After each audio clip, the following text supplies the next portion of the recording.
Assalamualaikum warahmatullahi wabarakatuh. Alhamdulillah ala ihsanih wa syukru lahu ala taufiqihi wa amtinani wa asyhadu an la ilaha illa wahdahu la syarika lah ta'ziman li sya'ni wa asyhadu anna Muhammadan abduhu wa rasuluh ad-da'i ila ridwani sallallahu wasallama wa ala alihi wa ashabihi wa ikhwani. Qala Allah ta'ala ya ayyuhalladzina amanu taqullaha haqqa tuqatih wa la tamutunna illa wa antum muslimun.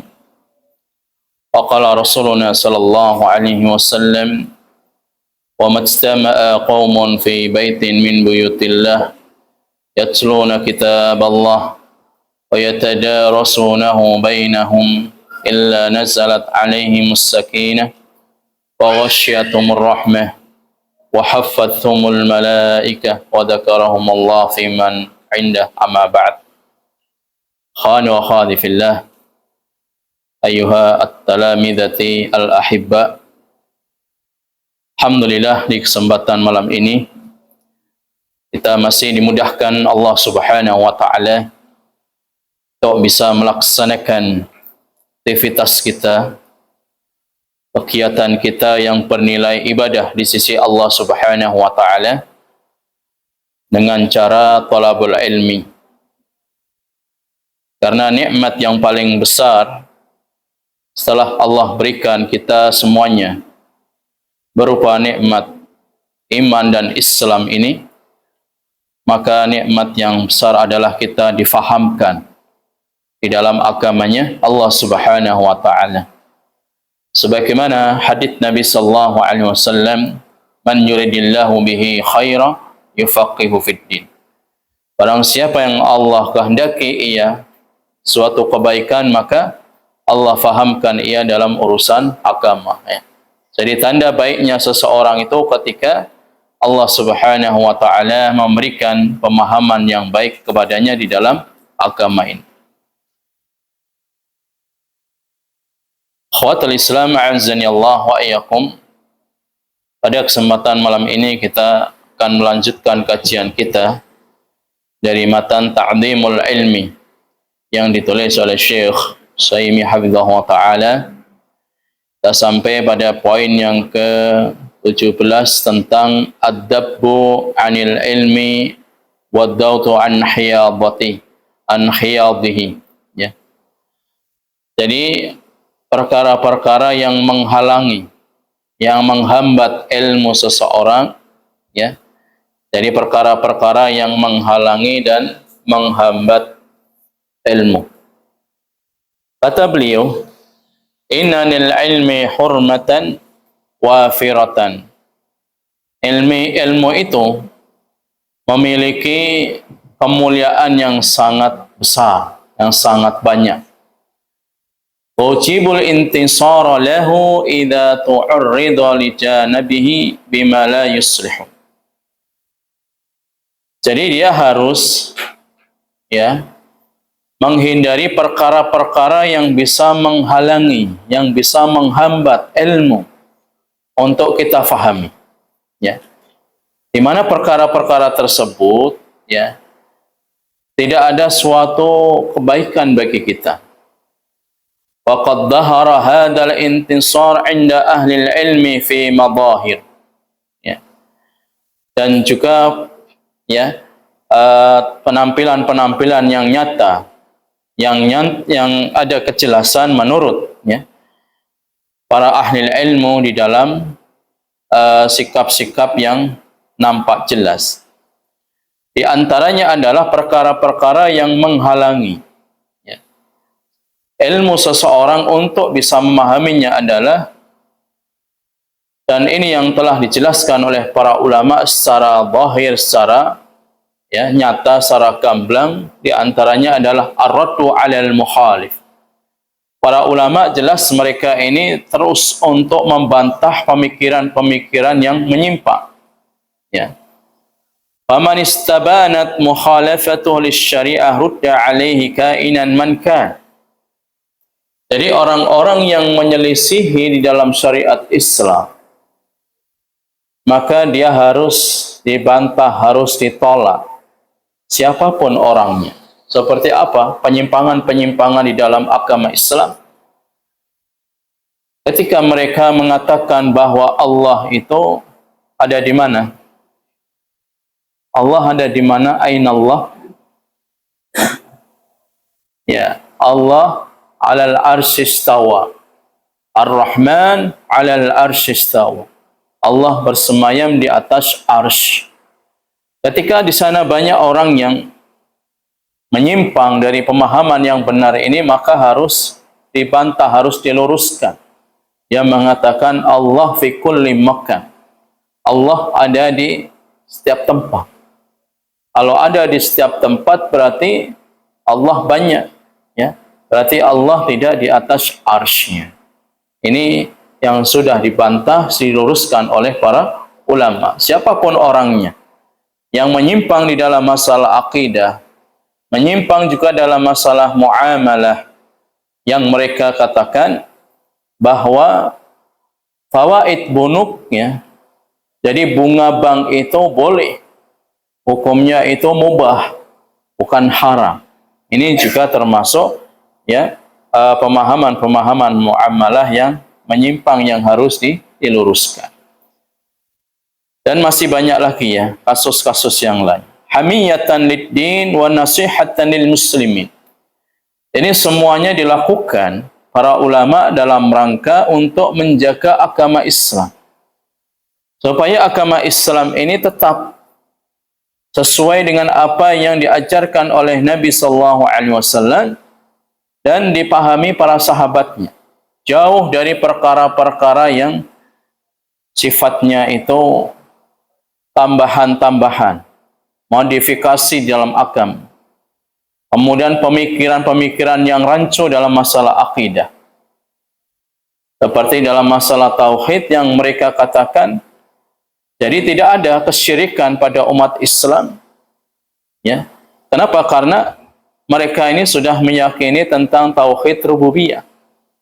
Sedangkan tauhid uluhiyah ini bukan dalam permasalahan-permasalahan yang dilarang oleh Allah. Jadi orang bertawasul diperbolehkan. Ini yang sudah disampaikan oleh beberapa, ya, orang-orang yang menyimpang di dalam akidah Ahlussunnah wal Jamaah, terutama dalam masalah tauhid. Ini banyak sekali, ya. Kalau, ya, di beberapa Timur Tengah itu banyak, di Mekah, ya. Di Mekah itu banyak, seperti Alwi Al-Maliki, ya. Belum lagi di Yaman banyak, ya, di Hadramaut dengan tarimnya, ya. Itu banyak pemikiran-pemikiran yang menyimpang, ya. Semua mendakwahkan dirinya itu min ahlil bait, keturunan dari Nabi sallallahu alaihi wasallam. Tapi apakah manfaatnya kalau dia mengklaim dirinya itu min ahlil bait sementara amalannya tidak sesuai dengan apa yang diajarkan oleh Nabi sallallahu alaihi wasallam, ya? Kata Rasulullah sallallahu alaihi wasallam, "Wa man bata amalahu lam yusri bihi nasab." Orang siapa yang amalannya itu, ya, tidak sesuai, ya, amalannya itu jauh dari apa yang disampaikan oleh Nabi, maka nasab ini tidak ada manfaatnya, ya. Bahkan banyak dari keluarga Nabi yang meninggal dunia dalam kondisi kafir. Seperti siapa? Pamannya Nabi sallallahu alaihi wasallam yang bernama Abu Talib. Ini termasuk keluarga beliau. Bahkan beliau ini, ya, Abu Talib itu yang menjadi bodyguard Nabi sallallahu alaihi wasallam ketika berada di Mekah. Ini sekali lagi, ya, kita tidak perlu untuk membanggakan ini min ahlil bait, ini nasabnya sampai Nabi. Kita lihat amalannya, ya. Muwafaqatus sunnah atau tidak, atau mukhalafah. Apakah amalannya itu sesuai dengan apa yang diajarkan Nabi atau dia itu menyimpang? Sampai dia mengatakan saya ini kalau sholat Jumat itu di Mekah, ya. Padahal jarak waktu, ya, antara Mekah dengan, ya, dengan Indonesia adalah kurang lebih berapa jam? 4 jam. Kalau dia sholat Jumat di Mekah, padahal di sini lebih dahulu, ya, lebih dahulu waktunya di Indonesia, ya. Di Indonesia misalkan ya, itu sholat Jumat sekarang misalkan jam 12 ya, jam 12 diambil 4 berapa? 12 diambil 4 8 ya. Berarti di sana jam 8 pagi mau sholat apa? Sholat apa jam 8 pagi? Ini termasuk kadzdzab, pendusta ya. Jadi kita sering dahulu ya, dia nggak sholat Jumat di masjid, sholatnya di Mekah. Nah, ngapain di Mekah? Waktunya aja, jaraknya jauh 4 jam. Ya. Ini termasuk orang-orang yang menyimpang. Ya. Jadi nggak usah kita percaya dengan dongeng-dongeng yang dia itu katanya bisa terbang. Ya. Kemudian juga dia tidak sholat karena sudah levelnya itu sudah tingkat ma'rifatnya, bukan syariat lagi. Ya, sholatnya itu sudah di atas daun, bukan di dasar lagi ya. Jadi levelnya sudah ma'rifat. Dia nggak puasa ya. Jadi puasanya malam hari. Ya, kan enak puasa malam hari. Ini termasuk orang-orang yang menyimpang ya. Jadi nggak usah kita percaya dengan dongeng-dongeng orang-orang yang menyimpang dalam syariat Islam. Dan ini yang harus kita luruskan. Kalau dia sampai mengatakan saya ini bertemu dengan Nabi dalam kondisi yaqbah ya, dalam kondisi sadar. Saya bertemu dengan Nabi. Bahkan yang lebih nyeleneh lagi, saya ini capek habis jalan-jalan ke surga. Surga apaan? Jelas dia dajjal, pendusta ya. Ya, bukan dia tuh ya jalan-jalan ke surga, jalan-jalan ke karaoke. Klub malam ya capek. Jadi jangan percaya dengan para habaib yang mereka itu sukanya itu ngibuli umat Islam. Ya. Dikebulinya orang awam yang mendengarkan cerita seperti ini langsung percaya, wah ini kan Habib ya. Ini kan dia keturunan Nabi ya. Min ahlil bait, maka nggak usah kita percaya. Karena amalannya aja amalan yang jelas menyimpang, tidak sesuai apa yang diajarkan oleh Rasulullah sallallahu alaihi wasallam. Kemudian ahibbati fillah, kata beliau ya, walam yazal an-nas yaruddu ba'dhum ala ba'd kama qala al-Imam Ahmad ya, dan terus senantiasa manusia itu akan saling ya meluruskan, saling mendebat ya, saling membantah satu dengan yang lainnya sebagaimana yang dikatakan oleh Imam Ahmad. Lakin al-murasyah lidzalika hum al-ulama. Tetapi yang bisa meluruskan, membantah pemikiran-pemikiran yang menyimpang ini adalah para ulama. Bukan ulama. Bukan ulama pakai hamzah dengan ain itu beda artinya. Ya. Kalau alimun itu artinya orang yang berilmu. Tapi kalau alimun ya pakai hamzah orang yang sakit ya. Jamaknya sama, alimun ulama pakai hamzah. Kalau pakai ain alimun ulama orang yang berilmu ya. Jadi orang-orang yang sakit, orang-orang yang jelas menyimpang, nyeleneh ya. Ini nggak bisa membantah pemikiran-pemikiran yang menyimpang. Yang bisa meluruskan adalah para ulama. Ma'aluzumil adabi wa tarkil juri wa dhulmi. Tentunya di dalam meluruskan, mendebat pemikiran-pemikiran yang menyimpang ini, dia tetap untuk menggunakan adab. Dia tetap senantiasa ya memakai adab, ya. Tidak debat kusir. Dan ia meninggalkan perkara-perkara yang fasik, perkara-perkara yang mendolimi orang lain. Tidak terus yaitu orangnya menyimpang, ya. Ya sholat subuh ya, sholatnya jam 7 terus ya. Kemudian kita pukuli, kita main tangan sendiri, nggak seperti itu ya. Jadi menggunakan cara meluruskan seseorang yang memiliki pemahaman yang menyimpang itu dengan ilmu wal hikmah ya. Wa mau'izatil hasanah wa jadilhum billati hiya ahsan. Jadi dengan nasihat yang baik ya. Ketika membantahnya pun dengan bantahan yang baik pula, bukan dengan main hakim sendiri. Wa minha hajrul mubtadi', ya di antaranya ya peran para ulama dalam meluruskan ya tokoh-tokoh yang menyimpang ini untuk selalu meninggalkan ya, orang-orang yang melakukan perbuatan-perbuatan bid'ah, ya. Sebagaimana yang pernah disebutkan oleh Abu Ya'la Al-Farra, ya, secara umum, "Fala yu'khadul ilm an ahlil bid'ah."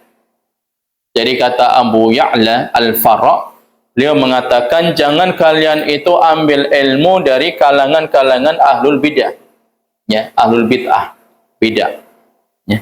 Seperti apa ahlul bid'ah? Mereka yang selalu menghidupkan dengan ihtifal maulid Nabi, ya, dengan menghidupkan perayaan-perayaan maulid Nabi. Ini jelas orang-orang yang menghidupkan bid'ah. Maka enggak boleh kita ini mengambil ilmu dari orang-orang ahlul bid'ah tadi.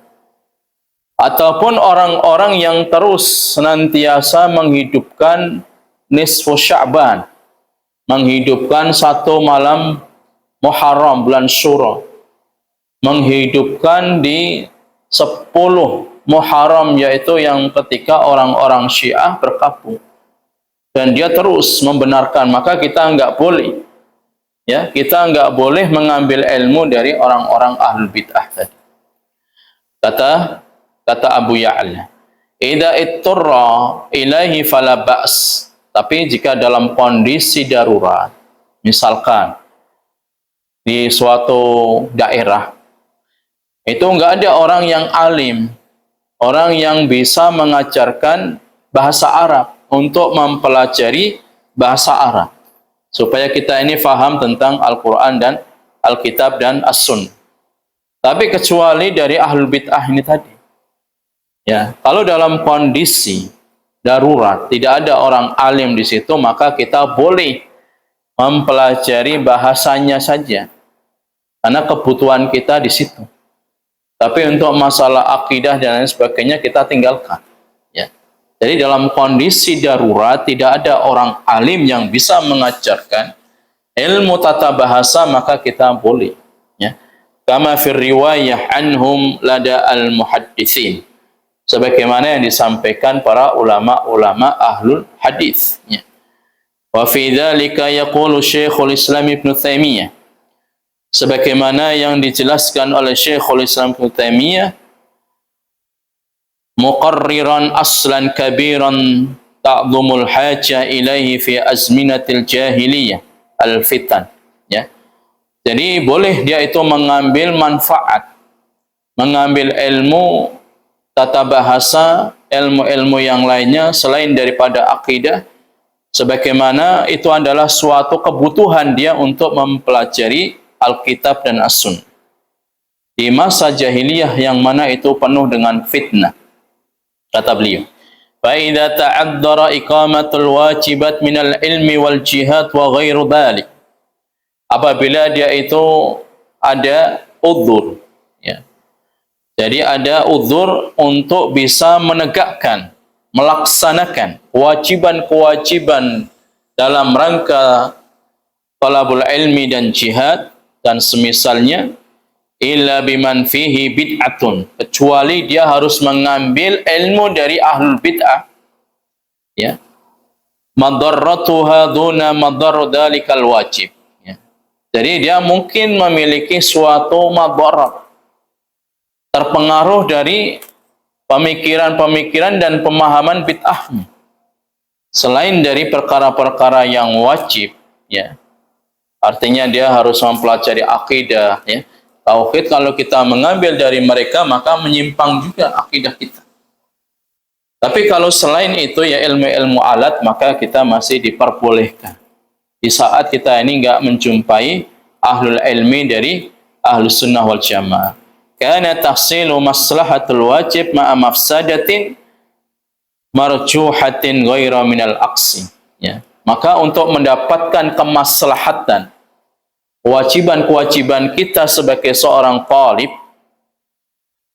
yang bersamaan di situ juga ada kerusakan, ada syubhat, ada kebid'ahan dalam dirinya, orang alim yang kita ambil ilmunya tadi, marjuhatin khairan, yaitu memang perkara-perkara yang marjuh, yang dikuatkan, yang diperbolehkan untuk mengambil suatu kebaikan dari ilmu tata bahasa tadi. bukan kebalikannya. Ini diantaranya yang diperbolehkan ya oleh Syekhul Islam Ibnu Taimiyah rahimahullah. Misalkan di suatu suatu daerah atau pada suatu masa nanti kita ingin belajar ilmu agama, ya, ingin mempelajari tajwid, ingin mempelajari bahasa Arab, ingin mempelajari ilmu mawaris, tapi enggak kita jumpai di suatu daerah kecuali tadi, ya, seorang yang memang dia itu dari kalangan ahlu bid'ah, dia alfiyah hafal di luar kepala, imriti juga di luar kepala, jurumiyah juga. Nah, dia nggak bisa mempelajari ilmu tata bahasa kecuali dari orang itu. Ya udah, dia ambil ilmu tata bahasanya, kemudian ia tinggalkan pemikiran-pemikiran yang menyimpang dari akidahnya. Ya.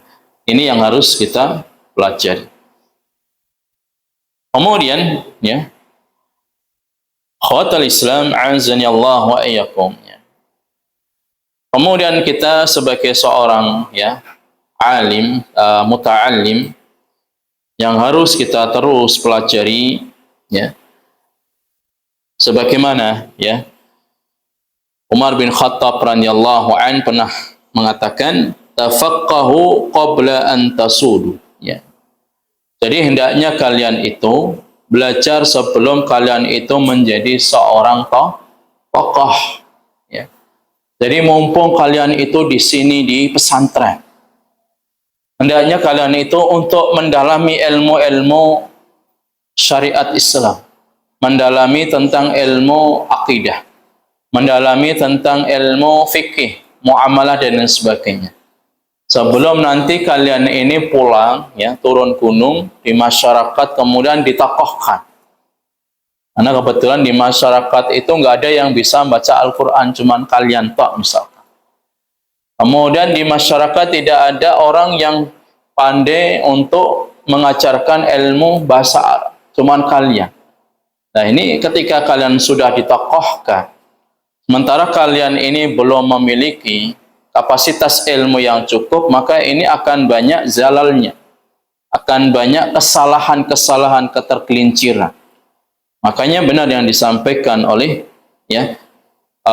riwayat dari Umar bin Khattab radhiyallahu an, ya. Maka kata beliau, tafaqqahu qabla an tasud. Belajarlah sebelum kalian itu ditokohkan. Kemudian Al-Imam Asy-Syafi'i rahimahullah, beliau mengatakan, tafaqqah qabla an tara'as fa idza tara'as fala sabila ila tafaqquhi, ya. Jadi Imam Syafi'i rahimahullah beliau mengatakan, belajarlah sebelum kamu ini memimpin, ya. Apabila kamu telah memimpin, maka tidak ada jalan untuk belajar, ya. Jadi belajar sebelum menjadi seorang pemimpin. Pemimpin ini bukan berarti menjadi presiden, bukan. Pemimpin ini, kata Nabi sallallahu alaihi wasallam, ya, kullukum ra'in.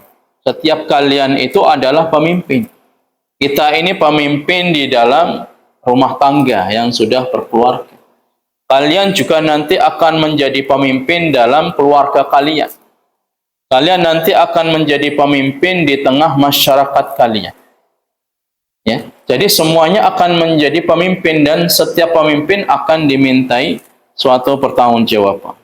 Kalau dia sudah sibuk dengan kepemimpinannya, maka tidak ada kesempatan lagi dia untuk tafaqquh fiddin, memperdalam lagi ilmu agama. Makanya kepada seluruh tulab, kepada talamidah, ini hendaknya kalian itu untuk terus semangat belajar, ya.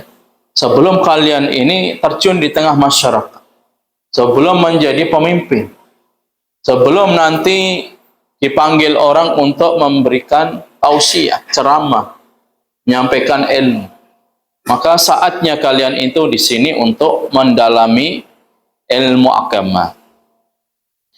Begitu juga motivasi yang bagus, ya. Dari Sa'id bin Jubair, ya, beliau pernah mengatakan, la yazalu rajul aliman ma ta'allam fa idza taraka at-ta'alluma wa dhanna annahu qad istaghna aswa'u jahli ma yakun. Jadi kata Sa'id bin Jubair ya, rahimahullah, seseorang tetap menjadi seorang alim selama ia terus belajar. Jadi kata beliau, seorang itu akan menjadi seorang alim kapan? Ketika dia itu terus belajar. Maka jika ia meninggalkan belajar dan merasa dirinya itu cukup ilmunya, saya nggak perlu belajar lagi, saya sudah 6 tahun di pesantren, ya, dari tingkat mutawasithah sampai i'dad ataupun sampai ya IM. Nggak perlu saya belajar menghadiri majelis lagi, sudah 6 tahun di pesantren. Ya, dia merasa cukup. Ya.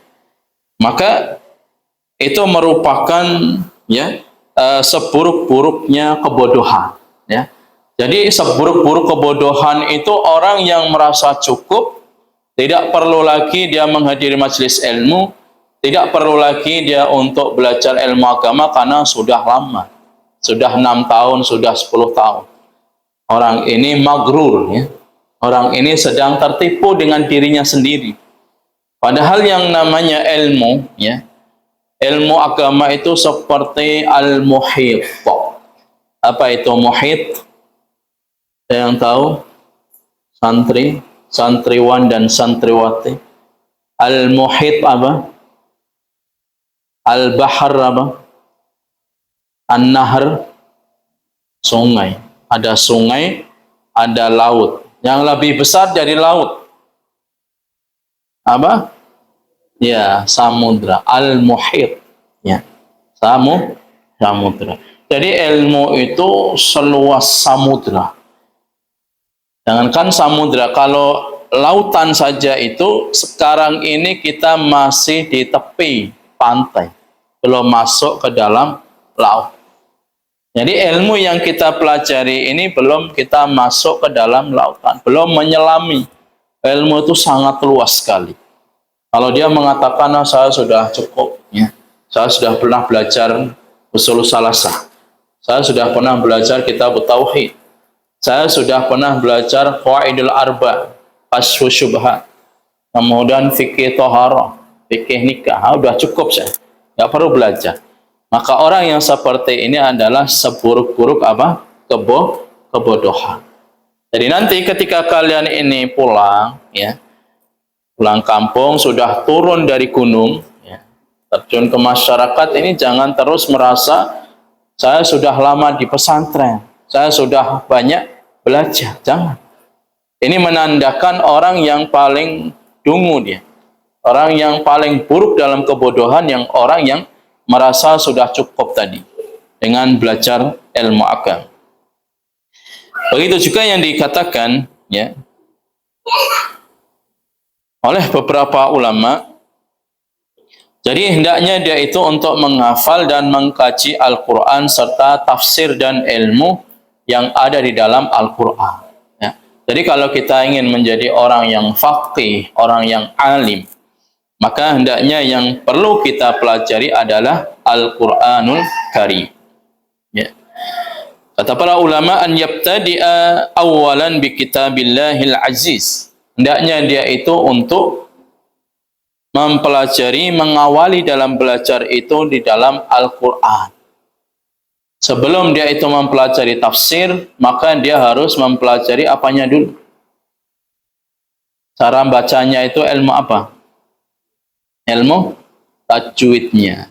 Jadi mempelajari tajwidnya dulu, ya, mentahsinkan dulu, memperbaiki bacaannya dulu.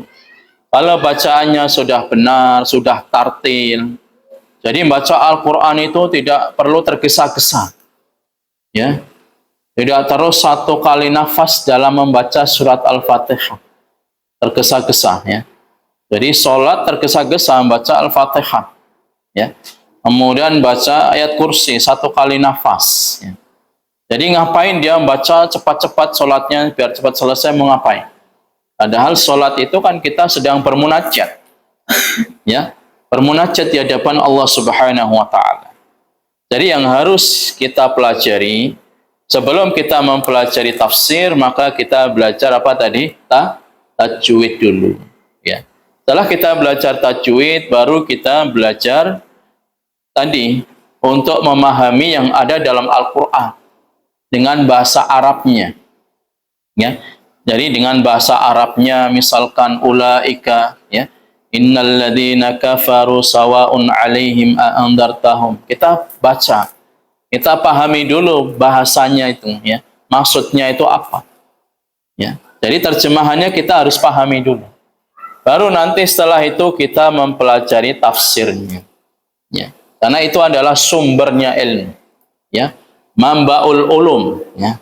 Jadi sumbernya ilmu itu adalah di dalam Al-Qur'an. Itu yang pertama. Ya. Kemudian kata para ulama, ya, kemudian ia menguatkan hafalannya dan bersungguh-sungguh untuk memahami tafsirnya. Ya. Jadi eman kalau kita ini sudah menghafal Al-Qur'an. Ya. Jadi jangan sampai kita itu menghafal Al-Qur'an dan juga terus mendengarkan musik.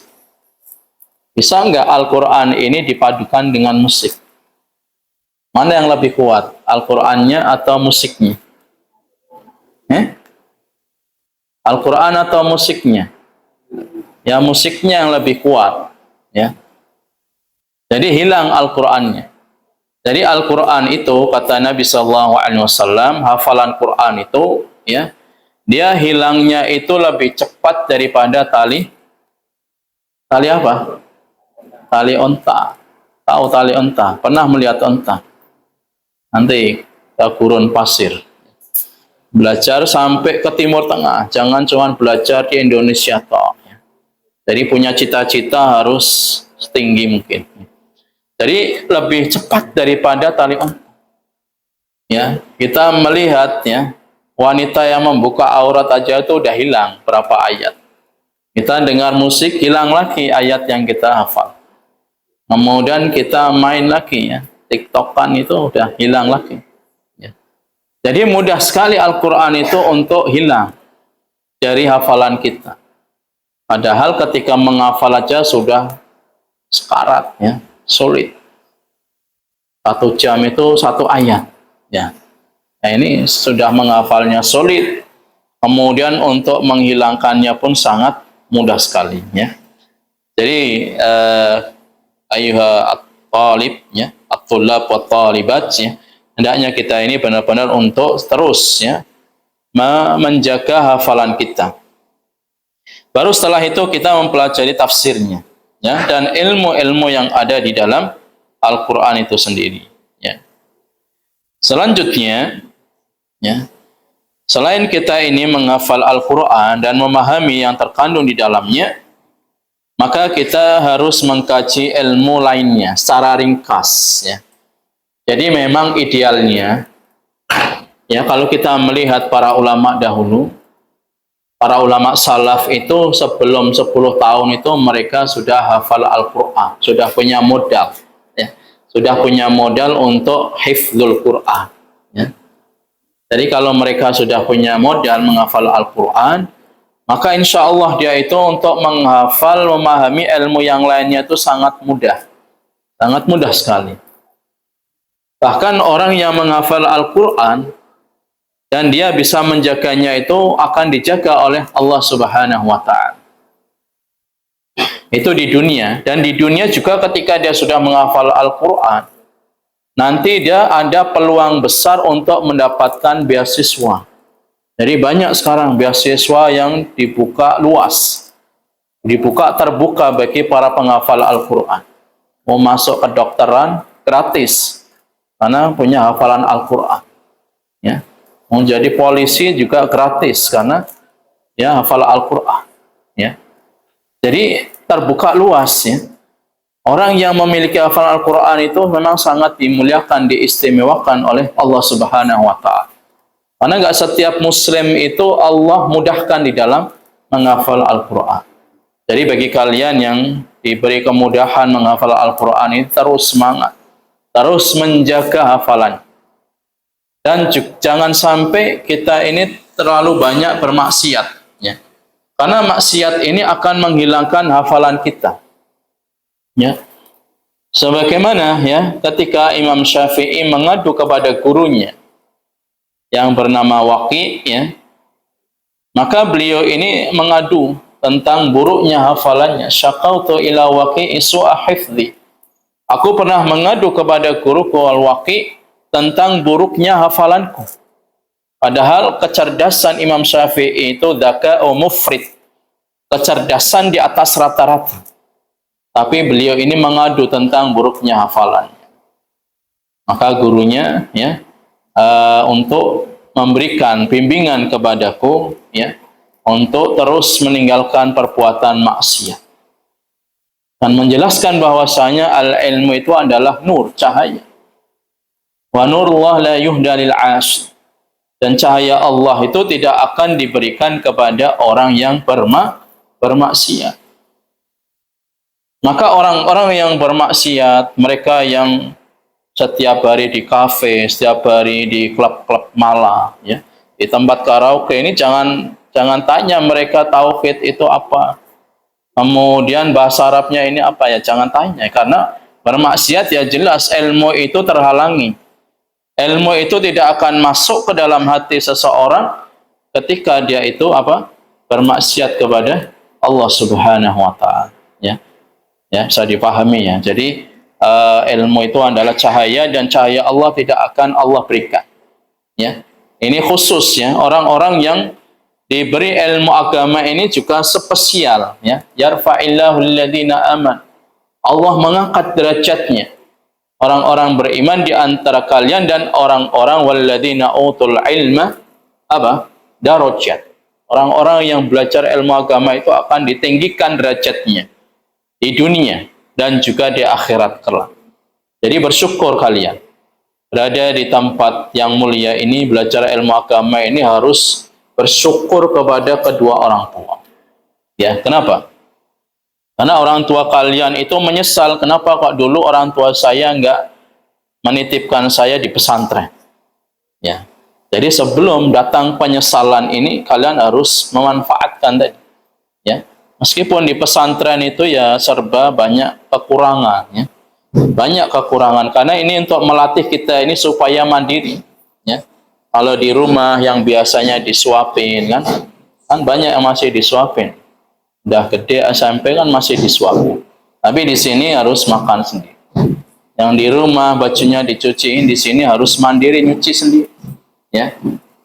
Jadi ini adalah untuk menjaga kita, ya.